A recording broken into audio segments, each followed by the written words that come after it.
Hello and welcome. Ravage 2099. I got it that time. You have no idea how many times I had to say that. Number 2. When my shopkeeper described Ravage as a garbage man, you know what? He wasn't kidding, man. We start off with some stuff with the Mutroids, posturing, and all that jazz, and that's all fine and all because they want to kill everybody, and it's great setup because it establishes like a lot of heavy-duty stuff is going on. The first we see of actual Ravage 2099 is 8 pages in. When he's like cruising along in his garbage truck. Not only that, but a decades or maybe century old garbage truck from like the 1970s. Why? It's okay. Sorry, we're going to try to figure this one out.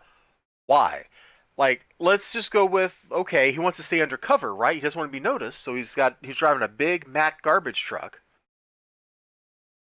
Except that don't make sense because the vehicle sticks out. He even comments about that later in the book. So why the heck would he be driving a big old garbage truck? I guess he's just crazy. That's all I got. He's crazy. He's a crazy man.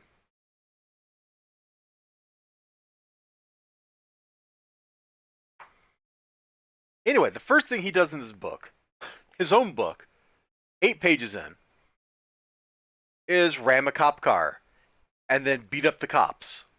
Like, okay, I get it. Like, they work for the bad guys or whatever, right?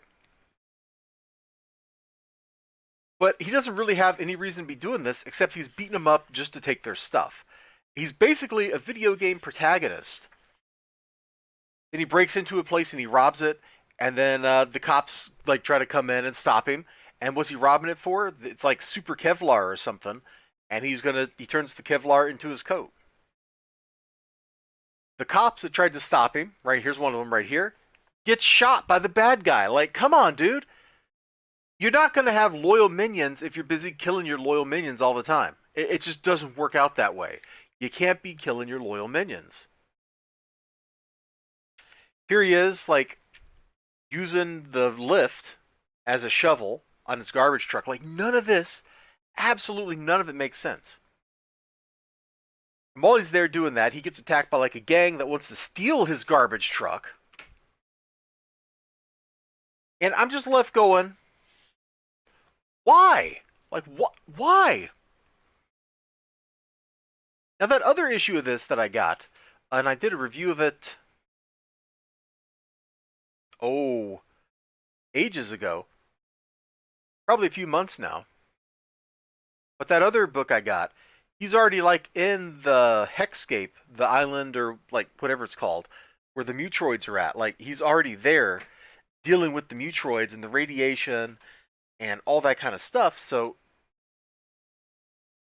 it just jumped into a much more sane part of the story. And I say that where sane is an island full of evil mutants that want to kill everybody, that's covered in radiation, that's mutating the mutants into more mutated mutant forms. Can I really get the word mutated in a sentence that many times? I guess so. Now, everything that happens in this issue is really a setup for her. I don't know if she's his girlfriend or what, and I don't know who the kid is, but there are apparently people that are important to him, and she's like, look, you can't just keep me cooped up in this apartment. I'm going crazy. He's like, you can't leave because they'll be after you. They'll find you. And she's like, yeah, what about your truck? And he's like, I know they'll find my truck. I snuck out to see you, specifically, at night. I know what danger I'm in. And then she gets kidnapped. And that's setting up like the next part. And I'm pretty sure the other issue that I have, she's on the island. Like, that's kind of what they imply happens in this one. That she ends up on that island that he's going to go to that's covered with the Mutroids and all that. So we're kind of getting the setup to all that stuff. This book is kind of a mess. I'm not saying I didn't like it. I'm just saying this book is kind of a mess, you know? You know what I mean. Anyway, you all take care of yourselves. Like, Ravage 2099 is crazy. That's all I got for you, man. That is the takeaway message here. This book is crazy and it makes no sense whatsoever.